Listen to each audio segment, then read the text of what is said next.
One. All right, everyone. Thank you for joining us here on Facebook Live with our live Q&A.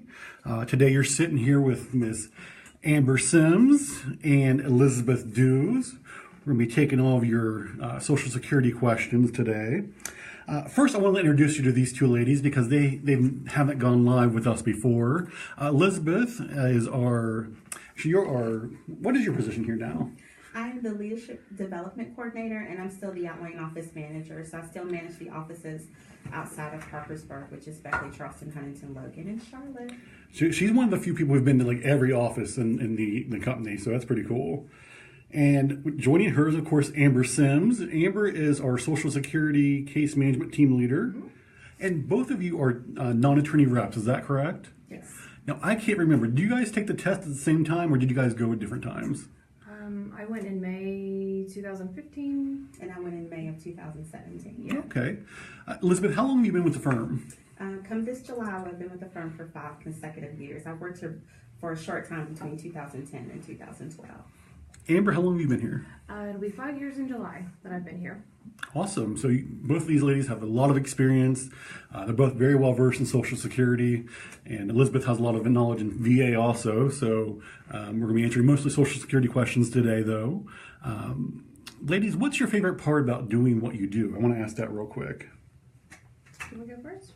My favorite part about what I do is I know we change lives. We really make a difference because when people call us, they have no hope left, and we're able to restore a little of that back to them. So that's a good feeling. Awesome.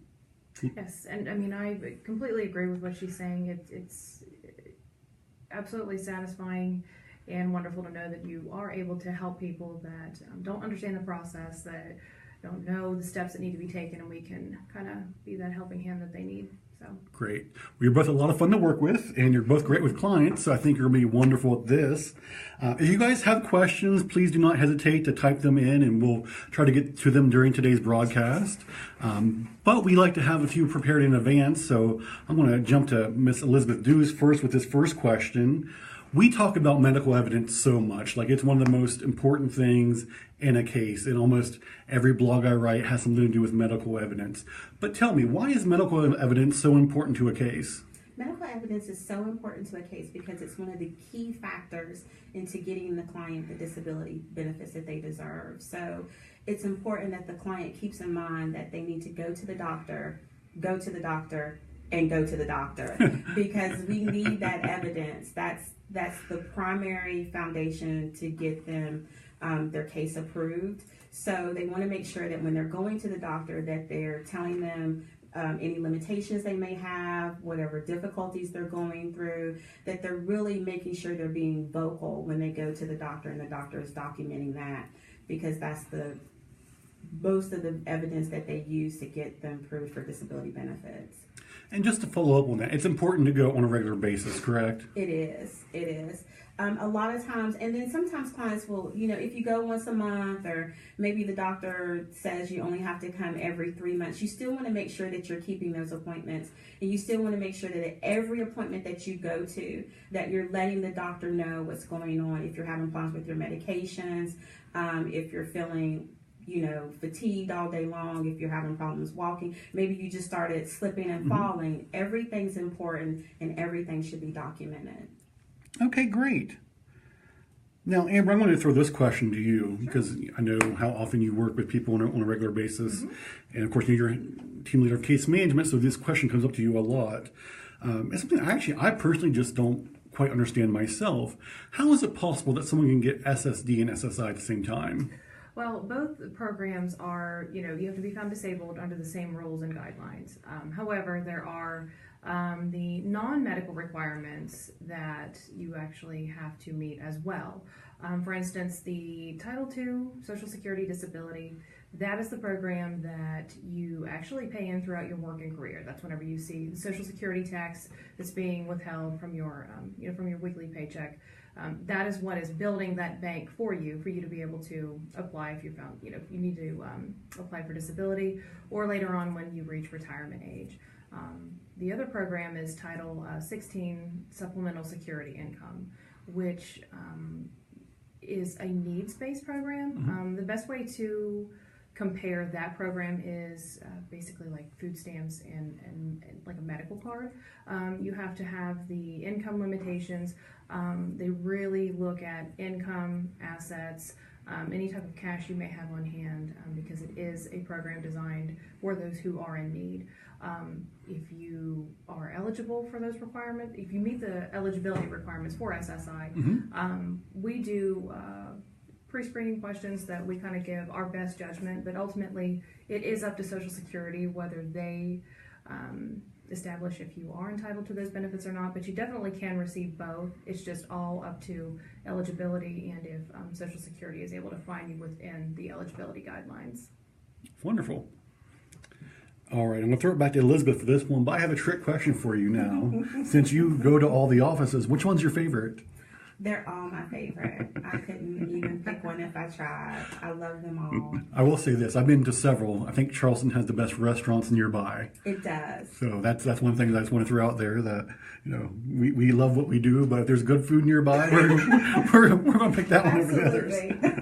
No, it's nice. And what's nice is the different communities that we get to be a part of too. Like, you've done a lot of work in Huntington in the community, of course, and you know, we're expanding more in Charlotte and Charleston, places like that. So it's neat to be, you know, we are nationwide, but have a foot in all these different communities as well. Yeah, and we encourage clients, if you're near any of our offices, feel free to stop by at any time to drop off your paperwork if you have questions. We may not be able to answer them on the spot, but we guarantee we'll get you an answer.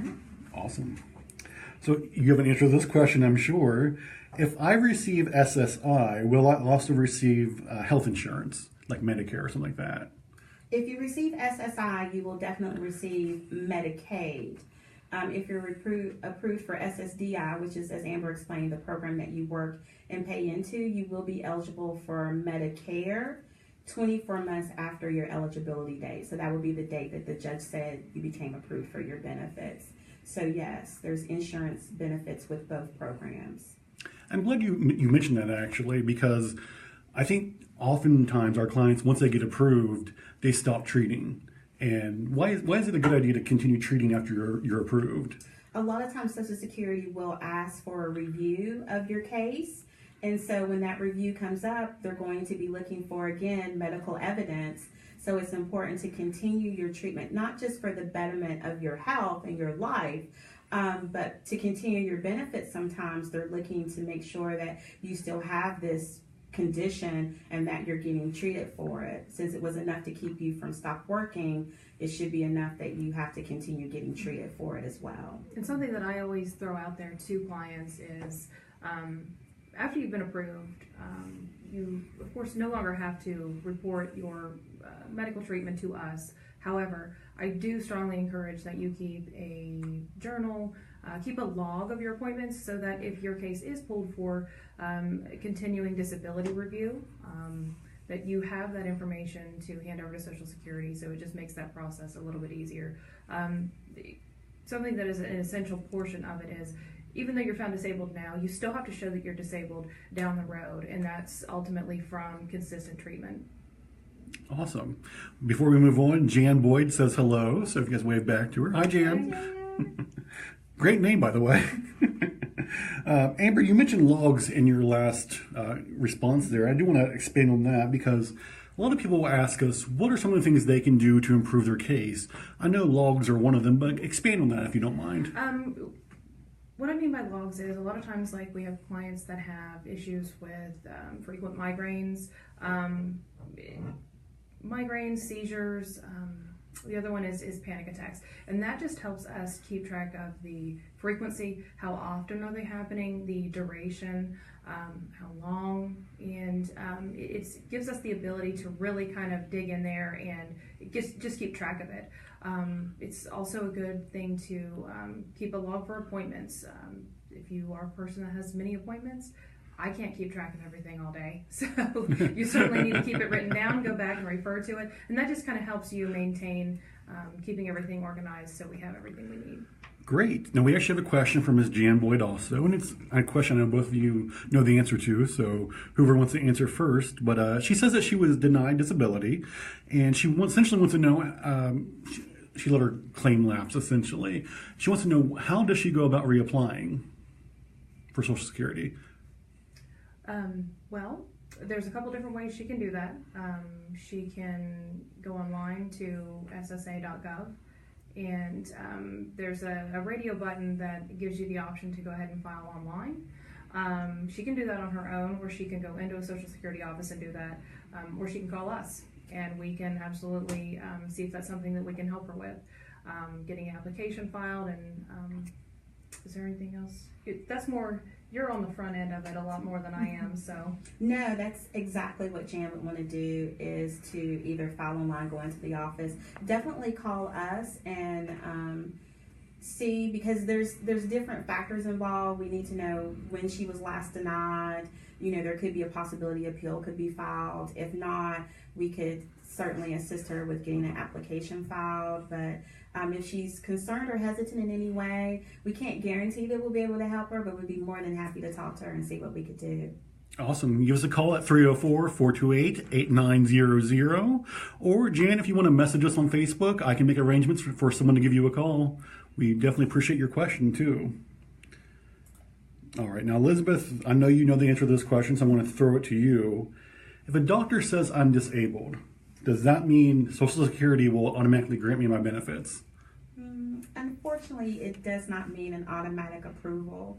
I will say that it is great if a claimant or a client is able to have that type of relationship with their doctor, but there is other factors that go into getting approved for your disability benefits. It's age, it's education, it's your work history. And disability has a different definition. Social Security has a different definition for disability than necessarily what your doctor does.